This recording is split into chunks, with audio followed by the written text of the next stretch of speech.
5-chi bob Uyg'ur urxun qag'anligi va Tang sulolasi. Qutluq belgi qag'an. Uyg'ur urxun qag'anligi qutluq belgi qag'anning vaqtida, ya'ni 747-yillardan 742-yillar qudratli bosqichga kirdi.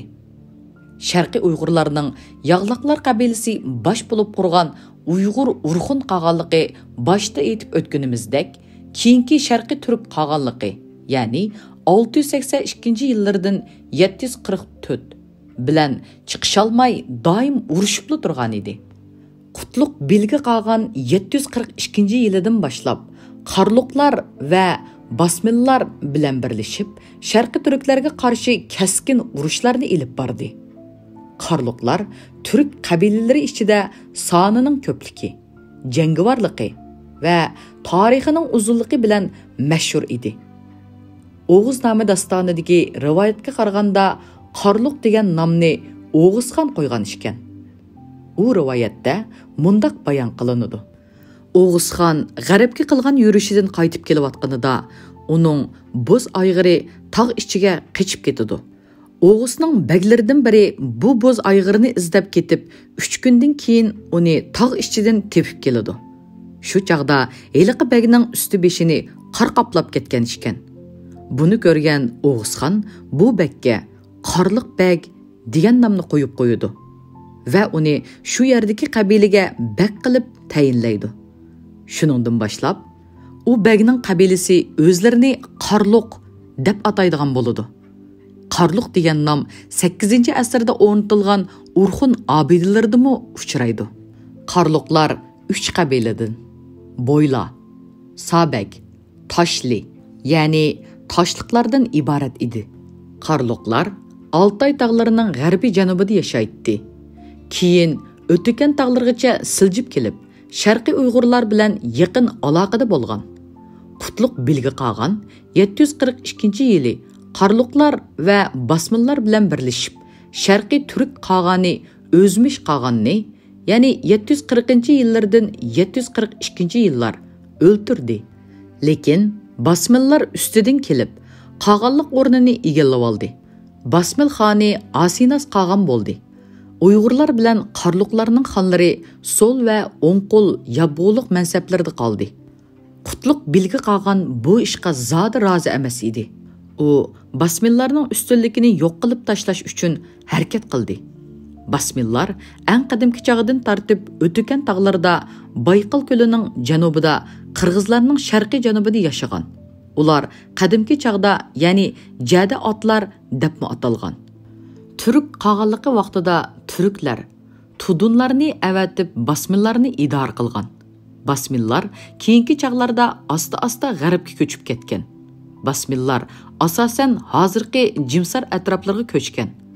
Qutluq belgi qag'an milodining 744-yili Sharqiy Turk qag'ani bo'lmish qag'an, ya'ni 742-yillardan 744-yillar ne o'ltirib, o'zini Qutluq belgi qag'an deb atadi.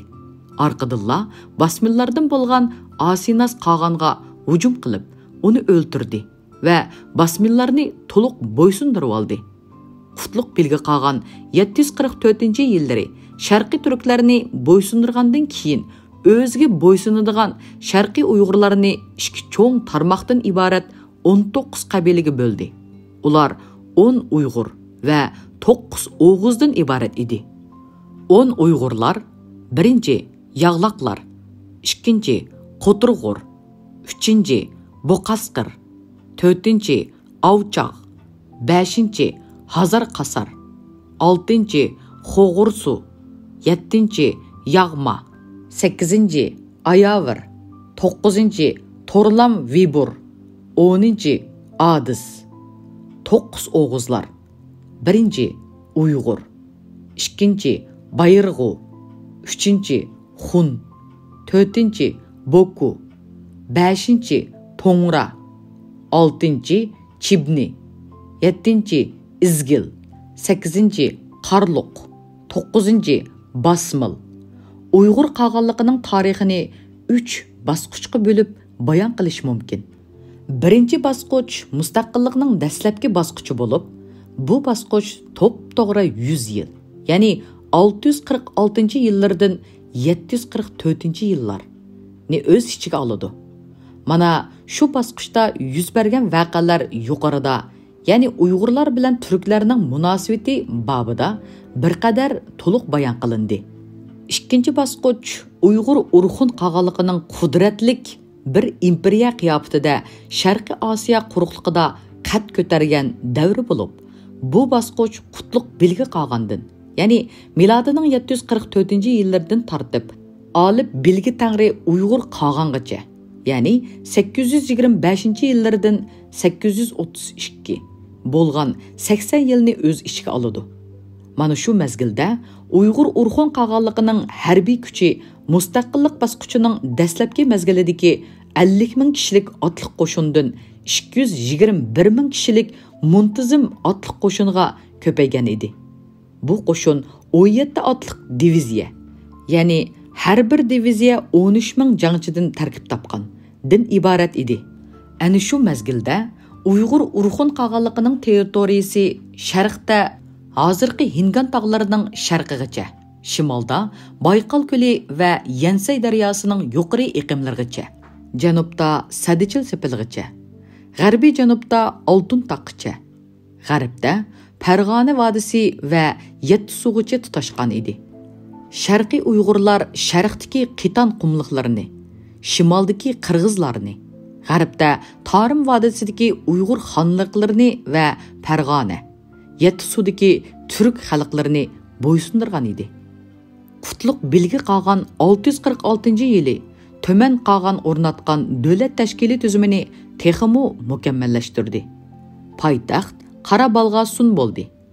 3-bosqich Uyg'ur urxun qag'anligining turli sabablarga ko'ra ojizlashib, qag'anliqning siyosiy markazini O'tukandan Tangri tog'larining etaklarigacha yo'tkigan chig'idagi 10 yilni o'z ichiga oladi.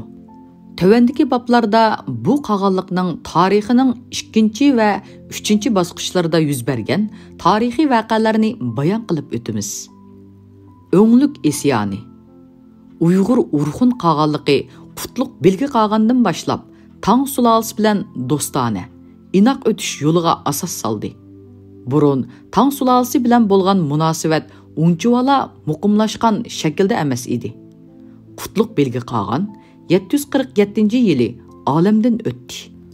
O'rniga o'g'li Bayonchur Tangrida bo'lmuş, el tutmuş, bilgi qolgan unvonida qolgan bo'ldi. Bayonchurning vaqtida, ya'ni 747-yillardan 759 Uyg'urlar Tang sulolasiga yordam qilib, o'nglik va suygumlarning isyonini bostirishda intayin muhim rol o'ynadi. Tang sulolasi, ya'ni 618 dan 907 Podsho Tang Xuanzongning vaqtida, ya'ni 712-yillardan 756 tashqi va ichki jihatdan nihoyat og'ir ahvolga duch keldi. Tang Xuanzong milodining 740-yillargacha sharqiy turklar bilan Tibet xonligining hujumidan saqlanish uchun Jungoning shimoliy va g'arbiy shimol chegaralarida 400 ming kishidan ortiq qo'shinni mudofaada turg'izishga majbur bo'ldi. Buni biz boshda aytib o'tgan edik. Bu bir necha 100 ming kishilik qo'shinni ta'minlash Tang davlatiga nihoyat og'ir moliya qiyinchiligi paydo qilib berdi. Uning ustiga Tang davlati bilan Tibet xonligi orasida bo'lgan nihoyat uzunga so'zilgan urushlarmo Tang davlatining qiyinchiligini texmo og'irlashtirgan edi. Tibet xonligi Gansuga ko'z alaytib, milodining 670-yilidan 730-yillargacha necha 100 ming kishilik qo'shinni safarbar qilib, Tang sulolasi bilan to'xtamay urushib turdi.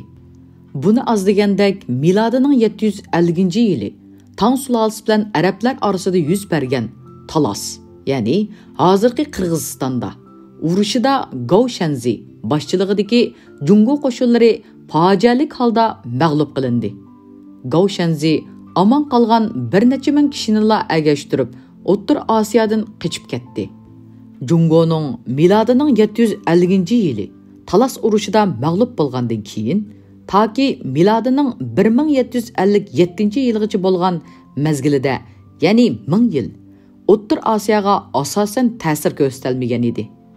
Talas urushidan keyin Uyg'ur urxun qolganligi O'rta Osiyo, ya'ni asosan Tarim vodiysiga bo'lgan hukmronligini tiklab oldi. Chunki Tang sulolasining O'rta Osiyodagi ta'siri supurilib tashlandi. Yuqoridagi sabablarga ko'ra Tang sulolasi ojizlab, tashqi va ichki jihatdan xatarlik holga duch keldi. Uning ustiga Tang Xuanzong podshohligining oxirgi yillarida to'limu chiriklashib, aysh-ishratga berilib, davlatning ishi bilan kori bo'lmadi. U davlatni boshqarish ishini Yang Guzhong otliq vazirga topshirib qo'ydi. O'zi bo'lsa butun vaqtini Yang Guzhongning singlisi Yang Guifei otliq go'zal malika bilan aysh-ishratda o'tkazdi. Mana shundaq bir ahvol yuz berganda, Xibey bilan Shanshining shimoliy chegarasida mudofaada turadigan Jungo qo'shinlarining qo'mondoni O'ngluk, ya'ni kelib chiqishi turk, An Lushan, fursatdan foydalanib Tang sulolasini ag'dirib tashlab, o'zi xon bo'lish niyatiga keldi. O'ngluk ko'rinishiga nihoyat sodda bo'lgan bilan hiyligar, talantli qo'mondon edi. U Yang Guifeining ko'nglini o'ziga moyil qilib olib, podshoh Tang Xuanzongning ishonchisiga ega bo'lib oldi. O'ngluk o'z qo'mondonligidagi qo'shinni asosan turk, qo'muq, qiton, shiba qatorliq millatlardan tashkil qildi. Uning bu ishidan gumonlangan Tang Xuanzong kunlarning birida O'nglukdan buning sababini so'rganida, O'ngluk "Xo'lar sodda, jangovar keladi. Ularni boshqarmoq oson. Urushda qarg'i keladi" deb javob bergan. O'ngluk o'z qo'mondonligidagi qo'shinlarni obdan qurollantirib bo'lgandan keyin milodining 755-yili isyon ko'tardi. O'nglukka Tang sulolasining harbiy valiylaridan Suygum, ya'ni kelib chiqishi turk mu qo'shildi. O'ngluk 150 ming kishidan tarkib topgan qo'shinni otlantirib, Xibeydan sharqqa qarab yurish qildi. U Loyangga kelguncha qarshilik ko'rsatgan Tang sulolasi qo'shinlarini orqa-orqadan tarmar qilib, Loyangni oldi. U Suygumni Xibeyni saqlashga qoldirib qo'ydi. O'ngluk Loyangni olgandan keyin o'zini ulug' Yan podshohi deb chaqarildi. Loyangdan chekingan Tang sulolasi qo'shinlari Chang'anning sharqidagi Tungwanga kelib mudofaada turdi. Mana shu qo'shinlarning mashhur ikki qo'mondoni Yuan Changching bilan Gao Shanzi podshoh Tang Xuanzong tarafidan o'ldirildi. Podshoh Yuan Changchingga dushmanning kuchini ko'kka ko'tarib, kishilarni andishiga soldi degan gunohni qo'ygan bo'lsa, Gao Shanzongga Shanshidagi nurg'un joylarni qo'ldan berdi. Lashkarlarining harbiy ta'minotini qisib, o'z yanchuqiga soldi degan gunohni qo'ydi. Tungwandagi qo'shinlarga Qo'shuxon, ya'ni kelib chiqishi qarliq ni qo'mondon qilib tayinladi. O'ngluk orqa tarafida chiqqan qalaymaqonchilikni bostirgandan keyin bir necha yo'linish bo'yicha Tungwanga hujum qilib, Qo'shuxon qo'mondonligidagi Tang sulolasi qo'shinlarini uzil-kesil tarmar qildi. Qo'shuxonni bo'lsa o'zining qo'l ostidagilaridan biri tirik tutib O'nglukka opirib berdi. Tungwandagi mag'lubiyatdan keyin Tang Xuanzong poytaxti Chang'andan chiqib, Sichuandagi Chengduga qarab qochdi. O'ngluk Chang'anga kirgandan keyin uning kuchi nihoyat jonlanib ketdi. Tang Xuanzong Shanshidagi Shinfeng noyasining g'arbiga kelganida o'zi bilan birga ketayotgan bosh vaziri Yang Guozhongni o'ldirdi. Kishilar yana podshohni Yang Guifeyni o'ldirishga qistadi. Chunki ular bu ikkisini davlatning beshiga baloyi ofat akeldi deb hisoblaydi. Ikkisi o'ldirilgandan keyin Tang Xuanzong bilan birga ketayotganlarning uningga bo'lgan g'azabi pasaydi.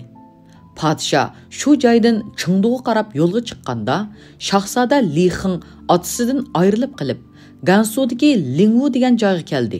U Tang sulolasining mashhur davlat arbobi Guizuyning maslahati va qo'llashi bilan o'zini Tang Sozong degan nomda podshoh deb e'lon qildi. Dal shu paytda isyonchilar orasida jidal chiqib, O'nglukni o'z o'g'li o'ldirdi. Suygum O'nglukning o'g'liga bo'ysunmadi. Bundaq ahvolning yuz berishi Tang Sozong uchun foydali edi. Yangi podshoh isyonni bostirib, aysh-ishratlik turmushni tezroq asliga keltirish uchun Uyg'ur urxun qolganligidan harbiy yordam elish qaroriga keldi. Tang Sozong milodining 757-yili Guyzi başçılığında Tang ordusida çoğ amaldar bulup işleydigan Uyghur Boku Qayin hamrohligida Qara Balg'asuga diplomatik elchilar o'mik avatdi. Jungo elchilari Uyghur Urxun Qag'ani Bayanchur bilan suhbat elib berib, Tang davlatiga haqorat keltiradigan eg'ir shartlarga ilojsiz ma'qul bo'lib, Uyghur Qag'anligining harbiy yordamiga erishdi. Tuzilgan bitimnomaga ko'ra Uyg'urlar Chang'an bilan Loyangni isyonchilardan qaytarib olganida shahardagi zimin, ibodatxonlar Tang sulolasiga tava bo'ladigan. Altın kumush, tovar durdun, qiz cho'kanlar bo'lsa Uyg'urlarga tava bo'ladigan. Uningdan boshqa Tang podshohi o'zining malika qizlaridan birini Uyg'ur qog'iniga yotliq qiladigan bo'ldi. Chiriklashgan Tang sulolasining hukmronlari o'zlarining aysh-ishratlik turmushining tezroq asli kelishini ko'zda tutib, bu bitimnomidagi mazmunlarning davlatining izzat obro'yini oyoq osti qildiganligi va xalqqa baloyofat akildiganligi bilan hisoblashmadi. Tuzilgan bitimnomaga ko'ra, Bayanchur milodining 757-yili o'g'li Yabg'u Tekin qo'mondonligida 50 ming kishilik otliq qo'shinni Jungoga avatdi. Uyg'ur otliq qo'shinlari Tang sulolasi qo'shinlariga moslashib, isyonchilarga qarshi jang qildi. Shu yili kuzda ittifoqdosh qo'shinlar Chang'anning g'arbida bo'lgan urushda isyonchi qo'shinlarni tarmar qildi. Urushda mag'lub bo'lgan isyonchilar Chang'anni tashlab chiqib Tunganga chekindi. Birlashma qo'shin Chang'anga kirgandan keyin Yabg'u Tekin bitimnomaga ko'ra ish ko'rmoqchi bo'ldi. Bu vaqtda Tang podshohi uningga agar Chang'anda bitimnoma bo'yicha ish qilinsa, Loyangdagilarga ta'sir yaxshi bo'lmaydi. O chaqda Loyangliklar isyonchilar tarafini oladi. Shuning uchun Loyang qaytirib olingandan keyin ondan har ikki shaharda bitimnoma bo'yicha ish ko'rsanglar deb yalvardi. Buningga Yabg'u Tekin unimadi. Oxir Tang hukmronlari Yabg'u Tekinning onasiga yalvardi. Yabg'u Tekin onasining so'zini jiralmay, bitimnomani Loyang elingandan keyin ijro qilishga ma'qul bo'ldi. Ancha uzun o'tmay Yabg'u Tekin Loyangni isyonchilardan tortib oldi va Chang'an bilan Loyangda bitimnoma bo'yicha ish ko'rdi. Isyonchilar Chang'an va Loyangdan qo'g'lab chiqarilgandan keyin ularning ro'yi tushib, harbiy intizomi bo'shib ketdi. 759-yili Suygum o'nlikning o'g'li Anching Shui ni o'ltirib, uning qo'shinlarini tizginlab oldi. Uzun o'tmay Suygummu o'z o'g'li Sichoyi tarafidan o'ltirildi. Sichoyi o'zini seriq podshoh jakarlab Loyangni besib oldi. Tang sulolasi yana xavf ostida qoldi. Bu chaqda Uyg'ur Urxun qog'onligida Bogoxan qag'on bo'lgan edi. Chunki milodining 759-yili Bayanchur olamdan o'tib, o'rniga kichik o'g'li Bogoxan ay tangrida qut bo'lmuş, el tutmuş, qo'ch, qo'lliq bilgi qolgan unvonida qag'on bo'lgan edi. Bogoxanning yana bir ismi Iltekin edi. Tarixiy ma'lumotlarga asoslanganda, Yabg'u Tekin Chang'an bilan Loyang isyonlaridan tozlangandan keyin Urxunga Qara Balg'ansunga qaytib ketgan. U ancha uzun o'tmay eg'ir jinoyat o'tkazganligi uchun, ya'ni ehtimol Bayanchurni o'ltirmoqchi bo'lgan bo'lsa kerak, o'ltirilgan edi. Bogoxan Tangsozongning erki o'g'li Tangdaizong, ya'ni 762-yillardan 779 elchi orqali qilgan taklifiga binoan milodining 762-yili isyonni bostirishga yordam berish uchun Jungoga keldi. Bu chaqda Tangdaizong o'zining tunji o'g'li Lishi, ya'ni kelgusidagi podshoh Tangdaizong ni Tang sulolasi qo'shinlariga bosh qo'mondon qilib tayinlab, bir qancha qo'mondonlarining hamrohligida Bogoxonni qarshi elishga avatdi. Bogoxon Tang sulolasining odamlarini ko'zga ilmidi. Nihoyat mag'rurona qiyofatda turdi. Bogoxonning huzuriga kelgan Tang shahzodasi Lishi va uning hamrohlari Uyg'urlarning urf-odatiga hurmat qilib, qoida bo'yicha uning oldiga kelganda Uyg'urcha usul o'ynashi kerak edi. Shu qoidaga ko'ra Tang qo'mondonlari Uyg'urcha usul o'ynadi, lekin Lishi usul o'ynamadi. Bogoxonning qo'mondonlaridan biri Lishini usul o'ynashga qistig'inida uning hamrohlaridan shahzoda Lishi texi yosh, gudak, Uyg'urcha usulni texi o'rganishga ulgurolmagan deb turib oldi. Buningga achchig'i kelgan Uyg'ur sarkardisi tang qo'mondonlaridan bir nechisini bog'latib, havo tapan qilib esib qo'yib, har biriga 100 dan kaltak urg'izdi. Shu kechasi tang qo'mondonlaridan Vujuy qatorliq bir necha kishi kaltak zarbisidan o'ldi. Uyg'urlarning qilmishidan norozi bo'lgan shahzoda Lishi ittifoqni buzib, Uyg'urlar bilan urushmoqchi bo'ldi. Lekin bundoq qilishning yaxshi oqibat kelmaydiganligini sezib, o'zini besib oldi. Milodining 762-yili Uyg'urlarning yordamini qo'lga keltirgan Tang sulolasi Loyangni isyonchilardan tortib oldi. Sichouyi Xebeiga qochib ketdi. O'nglik Suygum boshchiligidagi bu isyon asosan besiq turildi. Uyg'urlar Loyangga kirganda nurg'un boyliqlarni qo'lga tushirdi. Loyang isyonchilardan tozalangan chig'ida shaharga o't qo'yildi. Shahardagi uy imoratlar 20 kungacha kuyib turdi. Bogoxon milodining 763-yili Jungodan o'z eliga ketadigan chig'ida nihoyat nurg'un boyliqlarni aketdi. Bundaq boyliqlar xalqdan yig'ib olingan edi. O'nglik Suygum boshchiligidagi isyonni bostirishda Tang sulolasiga yordamga kelgan Uyg'urlar ag'durilib ketishga yuzlangan Tang sulolasi hokimiyatini qo'g'dab qoldi. Jungoning birligi tezdan asliga keldi. Ishlab chiqarish iziga tushib, xalq xotirjam turmush kechirishga boshladi. Mana mushu jihatdan olganda Uyg'urlar o'nglik isyonini bostirishda ijobiy rol o'ynadi. 7 yil davom qilgan, ya'ni 755 dan 762 o'nglik isyoni Xanzu xalqi uchun qo'rqinchli baloy ofatlarni keltirdi. O'nglik isyoni boshlanish harpisida, ya'ni milodining 754-yili Tang sulolasidagi aholining soni taxminan 53 million edi. Isyon bostirilganida bo'lsa, bu son 17 millionga tushib qoldi. 7 yil davom qilgan urushda ocharchilikda va xilma-xil yuqumli kasalliklar bilan 36 million odam o'ldi. Tibet xonligi bilan bo'lgan urush. Isyon bostirilgandan keyin Tang sulolasi yana bir og'ir xavfli ahvolga tushib qoldi. Tang sulolasi qo'shinlarining ko'p qismi isyonni bostirishga safarbar qilingandan keyin Jungoning g'arbiy shimoliy chegarasida mudofaada turadigan qo'shinlari yo'tkab ketilgan edi.